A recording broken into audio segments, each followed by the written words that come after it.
பிரியமானவர்களே, கர்த்தர் நல்லவர். இந்த நாள் கர்த்தர் உண்டு பண்ணின நாள். இதுல நாம் களி கூர்ந்து மகிழ்வோம். ஆண்டவராகிய இயேசு கிறிஸ்துவின் நாமத்தினால இந்த நல்ல விசுவாச போதனைகளை கேட்கும்படியாக நான் உங்க ஒவ்வொருத்தரையும் வாழ்த்தி ஆசீர்வதிக்கிறேன். இந்த நாள் ஒரு மனமகிழ்ச்சியின் நாள். கர்த்தர் ரொம்ப ரொம்ப நல்லவர். பாருங்க, இன்னைக்கு ஒரு அற்புதமான சங்கீதத்தை நாம் தியானிக்க போறோம். ரொம்ப ஒரு முக்கியமான சங்கீதம்.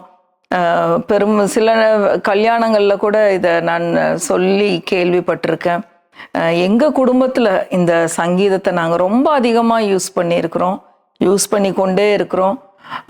நாங்கள் 4 பேரும் பாருங்கள், குடும்பமாக ஒரு சின்ன 2 வீலர் ஸ்கூட்டி, லேடிஸ் வெஹிக்கிள் பாருங்கள், அந்த நான் ஓட்டி பழகுனதுனால அந்த வண்டியில் நாங்கள் 4 பேரும், பிள்ளைகள் சின்னதாக இருக்கும்போது நான் சொல்கிறேன், அந்த வண்டியில் போவோம். அந்த வண்டி ஏறும்போதே நான் என் மகனை இடுப்பில் வச்சுக்குவேன், பொண்ணு முன்னாடி நின்றுக்குவா. அந்த மாதிரி போன காலத்தில் பிள்ளைகள் சின்னதாக இருக்கும்போதே இந்த சங்கீதத்தை வண்டி ஸ்டார்ட் பண்ண உடனே இந்த சங்கீதம் 121 சொல்லுவோம் பாருங்க. எனக்கு ஒத்தாசை வரும் பர்வதங்களுக்கு நேராக என் கண்களை ஏறெடுக்கிறேன், வானத்தையும் பூமியும் உண்டாக்கின கர்த்தரிடத்திலிருந்து எனக்கு ஒத்தாசை வரும் என்று சொல்லி அந்த 8 வசனத்தையும் அதை ஒரு ஜபமாக சொல்லிட்டு வண்டி எடுப்போம்.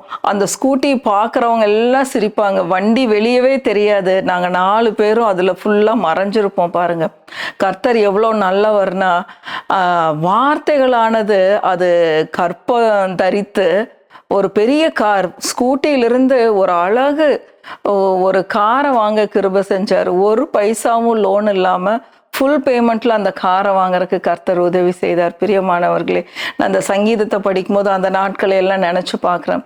கர்த்தர் எவ்வளோ உண்மையுள்ளவராக இருக்கிறார். அவருடைய லாங்குவேஜில் அவருடைய வார்த்தைகளை நாம் சொல்லும் பொழுது அவர் அதை ஹானர் பண்ணுற தேவனாக இருக்கிறார்.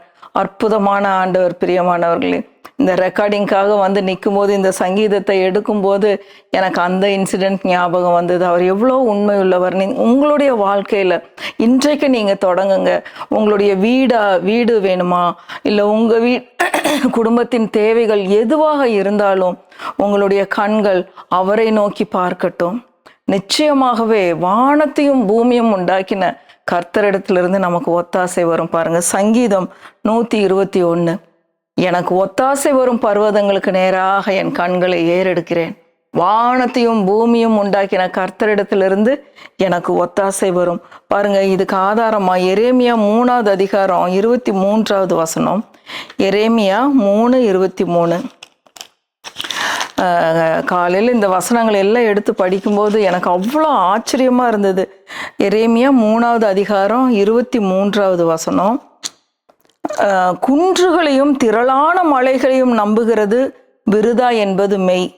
குன்றுகளையும் நம்பக்கூடாது, திரளான மலைகளையும் நம்புகிறது விருதா என்பது மெய். இஸ்ரவேலின் ரட்சிப்பு எங்கள் தேவனாகிய கர்த்தருக்குள் இருப்பது என்பது மெய்யே. இஸ்ரவேலின் ரட்சிப்பு, நம்ம ஒவ்வொருத்தருடைய ரட்சிப்பும் அது எந்த காரியமாக வேணா இருக்கலாம்.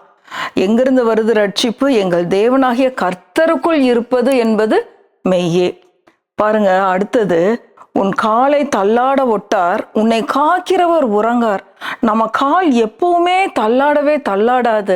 அவரை நம்பி நம்ம நடக்கும்போது அந்த விசுவாசம் நமக்கு குறைவுபட்டு அப்படியே நம்ம பதறிடுறோம். சில நேரங்களில் அந்த கடைசி வரைக்கும் விசுவாசத்தில் நிற்போம். அந்த கடைசி நிமிஷத்தில் நம்மளால முடியாது, பயந்துருவோம், பதறிடுவோம். அந்த நேரத்தில் ஆனால் நம்ம ஆண்டவர் எவ்வளோ நல்லவர்னா அதையும் கூட குற்றமாக எடுக்கிறது இல்லை. ஸோ இன்னும் நம்ம கொஞ்சம் அதிகமாக வார்த்தைகளை அதிகமாக விசுவாசிக்க விசுவாசம் கேள்வியினால் வரும். வசனங்களை கேட்கறதுனால நீங்கள் வாசித்து உங்கள் காதுகள் கேட்கும் பொழுது அங்கே விசுவாசமானது உறுதிப்படும், பலப்படும். பாருங்க, இந்த வசனத்துக்கு ஆதாரமா எனக்கு ரொம்ப பிடிச்ச வசனங்கள் நீதிமொழிகள் 3வது அதிகாரம் 23, 26வது வசனங்கள். இதெல்லாம் நீங்கள் குறிப்பெடுத்து கொண்டு உங்கள் ஜப நேரங்களில் இந்த வசனங்களை நீங்கள் குடும்பமாக உட்கார்ந்து தியானிக்கும் பொழுது ரொம்ப ஆசீர்வாதமாக இருக்கும். நீதிமொழிகள் 3வது அதிகாரம் 23வது வசனம் பாருங்க. அப்பொழுது நீ பயமின்றி உன் வழியில் நடப்பாய், உன் கால் இடராது. எப்போன்னா கர்த்தரிடத்துல ஒவ்வொரு காரியத்தையும் கேட்டு அவருடைய ஞானத்துல, அவருடைய புத்தி, அவருடைய விவேகத்துல, அந்த நீதிமொழிகள் 3 ஃபுல்லா படிச்சு பாருங்க. அவருடைய வழியில அவருடைய ஆலோசனைகளின்படி நடக்கும்போது, அவருடைய சித்தத்தின்படி நாம் செய்யும்போது நம்ம கால் என்னாகாது, தள்ளாடாது, நம்ம காலானது இடராது. அதுதான் இங்கே சங்கீதம் 121 படிச்சோம். உன் காலை தள்ளாட ஒட்டார், உன்னை காக்கிறவர் உறங்கார்.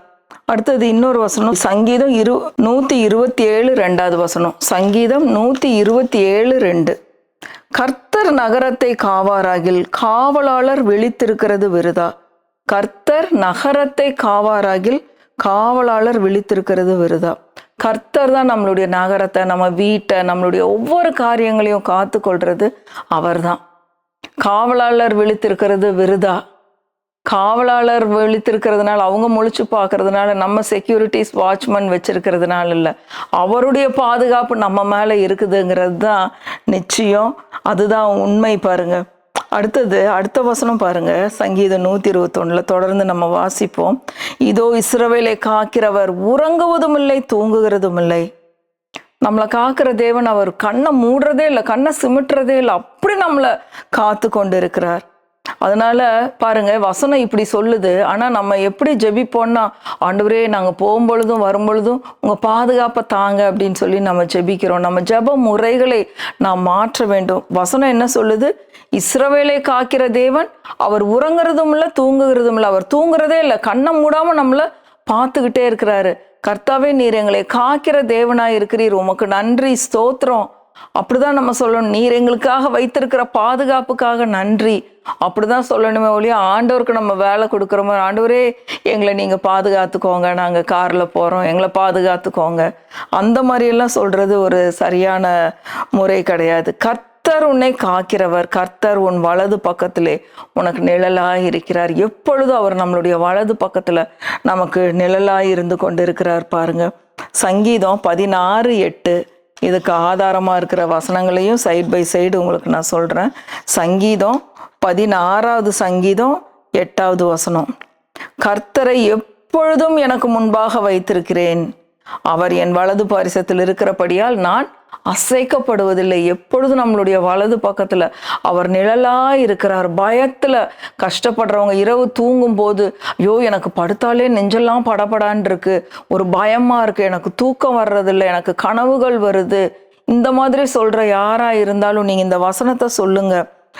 சங்கீதம் 121:5. கர்த்தர் உன்னை காக்கிறவர், அவர் என்னுடைய வலது பாரிசத்துல எனக்கு நிழலா இருக்கிறார்னு. இன்னும் அதுக்கு ஆதாரமா சங்கீதம் 16:8. கர்த்தரை எப்பொழுதும் எனக்கு முன்பாக வைத்திருக்கிறேன், அவர் என் வலது பாரிசத்தில் இருக்கிறபடியால் நான் அசைக்கப்படுவதில்லை. அதனால எனக்கு எந்த பயமோ கனவுகளோ எனக்கு வர்றதில்லை. அநேகர் ஃபோன் பண்ணி எனக்கு பயமா இருக்கு, கனவுகளா இருக்கு, நரகத்துக்கு போயிடுவோமோன்னு பயமா இருக்கு, இன்னும் என்னென்னையோ விதமான பயங்கள். பாருங்க, எதை குறித்தும் பயப்பட வேண்டிய அவசியம் இல்லை. யானை துரத்திட்டு வர்ற மாதிரி இருக்கு, மாடு துரத்திட்டு வர்ற மாதிரி, என்னென்னவோ கனவு. இதுக்கெல்லாம் என்ன அர்த்தம்னு கேட்குறாங்க. நான் சொல்றேன், கனவுகள் அது உங்களை குழப்புற மாதிரி பயப்படுத்துற மாதிரி இருந்தா அது பிசாசின் இடத்துல இருந்து தான் வருது. நம்ம ஆண்டவர் தரிசனங்களையும் சொப்பனங்களையும் கொடுக்கும்போது அது உங்களுக்கு சமாதானமா இருக்கும். அய்யோ கனவு முடிஞ்சிருச்சா அப்படிங்கிற மாதிரி ஃபீல் பண்ணுவீங்க. இதெல்லாம் எளிமையான நம்ம கர்த்தருடைய வழிநடத்துதல்களை புரிந்து கொள்ளலாம். பாருங்க, அவர் ஏதாவது வெளிப்பாடுகளை கொடுத்தா அது கனவுலையோ சொப்பனத்துல எதுல வேணா இருக்கலாம். அது உங்களை குழப்புகிறதா இருக்காது, பயப்படுத்துற மாதிரி இருக்காது, திகில் அடைய மாட்டீங்க. என்ன வசனம் சொல்லுது? நீ பயப்படாதிருப்பாய், திகிலுக்கு தூரமாவாய், அப்படிதான் வசனம் சொல்லுது. ஸோ கனவுகள்னால சொப்பனங்கள்னால நீங்க பயந்து அலற வேண்டிய அவசியமே கிடையாது. எது துரத்திட்டு வந்தாலும் சரி, இயேசுவின் நாமத்துல ஓடி போனா அது ஓடி போகும். அது பிசாசு துரத்தினாலும் சரி, பேய் துரத்தினாலும் சரி, நம்ம பயப்பட வேண்டிய அவசியம் கிடையாது. அது பிசாசின் இடத்திலிருந்து உங்களை கலங்கடிப்பதற்காக வரக்கூடிய தொல்லையின் திரட்சியினால் சொப்பனம் பிறக்கிறதுன்னு பிரசங்கியில வசனம் இருக்கு.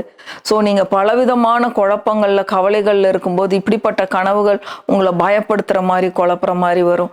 நம்ம ஆண்டவர் அவர் நல்லவர், அவரிடத்திலிருந்து நல்ல வெளிப்படுத்துதல்கள் தான் வரும். அவரிடத்திலிருந்து வர்ற சொப்பனங்கள் உங்களுக்கு தைரியத்தை கொடுக்கறதா, நம்பிக்கையை கொடுக்கறதா, ஒரு நல்ல வெளிப்பாடுகளை கொடுக்கறதா தான் இருக்கும். இது என்னால உறுதியாக சொல்ல முடியும். நான் வசனத்தின்படி உங்களோடு கூட பேசி கொண்டிருக்கிறேன். பிரியமானவர்களே, நீங்க கனவுகளை குறித்து பயப்பட வேண்டிய அவசியமே கிடையாது. வசனத்தை நம்புங்க. கர்த்தர் உங்க கூட இருக்கிறாருன்றதை நம்புங்க. அவர் என் வலது பாரிசத்தில் இருக்கிறபடினா, நான் இப்படி திரும்பி படுக்கும்போது சொல்லும் பாருங்க, ஆண்டவரே நீர் என்னுடைய வலது பாரிசத்தில் இருக்கிறபடினால உமக்கு ஸ்தோத்திரம் இயேசுவேன்னு சொல்லிட்டு படுத்தா காலையில தான் எந்திரிக்கிறோம். பயங்கள் நம்மை அணுகவே முடியாது. ஏன்னா அவர் நம்மோடு கூட இருக்கிறார். அற்புதமான ஆண்டவர் பாருங்க. அடுத்தது 6வது வசனம், பகலிலே வெயிலாகிலும் இரவிலே நிலவாகிலும் உன்னை சேதப்படுத்துவதில்லை. வெயிலாகிலும் நிலவாகிலும் உங்களை பகல்லே ஆகட்டும் இரவுலே ஆகட்டும் எதுவும் நம்மை சேதப்படுத்தவே முடியாது. ஏன்னா அவர் கூட இருக்கிறாரு.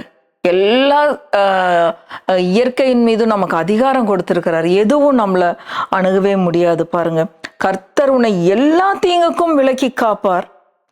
கர்த்தர் உன்னை எல்லா தீங்குக்கும் விலக்கி காப்பார். அவர் உன் ஆத்துமாவை காப்பார்.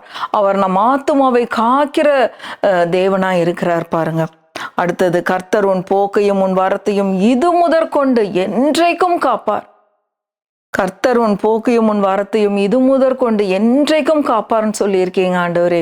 நான் எங்கள் பிள்ளைங்க சின்ன பிள்ளைங்களா இருக்கும்போது நான் அந்த ஸ்கூட்டியில் சொல்கிறேன் பாருங்க, இந்த வசனத்தை வண்டி ஸ்டார்ட் பண்ண உடனே நான் ஸ்டார்ட் பண்ணி விட்டுருவோம் வசனத்தை.